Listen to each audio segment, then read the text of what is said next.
Հո, եկավ։ Չուտես չխմես, հոտը քաշես, քամանչաս հետնա, սեթը առանց ապերոլի չի լինի, այսպես անում էին մեր պապերը։ Ալկոհոլ չլսնեիք էլի մեջ, ոնց եկալում խմցնեք, չէ։ Ինչ է իր մեջ մտնում, իհարկե խոզի խորոված։ Շատ համով են մերոնք սարքել, այսպես հավեսով կտորներ են։ Մանգալչիները բարձունքի վրա են, կարտոշկա պլեջի։ Լիարժեք չի լինի առանց խորոված բանջարեղենի։ Հավիկի խորովածներ, սպուճուրիկ չրթելու հավիկները։ Շատ համով է սարքել, չեմ թաքցնի, փիդեներով, կլասիկ փիդե է կոչվում։ Մոտավորապես աժարականն է առանց ձվի։ Երկու հատ սենց փիդե է։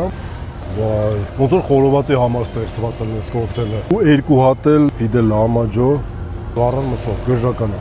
5-6 հոգու համար է այսինքն, չգամ, երկու հոգով նստեք, պատվիրեք, չենք բերել։ Յութեղ քաբաբներ։ Գգար մեկը տավար, nice to meet you։ Բարև, սոխտը լիզուր չի դրած։ Մի հատ է համով բան ցույց տամ ու սկսես։ Վերջում մեկ փիդեն, ադրջան, ուշադիր ես, չէ։ Բիբարը, բիբարը նորություն է, բիբար չի արել լսը։ Քյաբաբ, չէ սոուսը։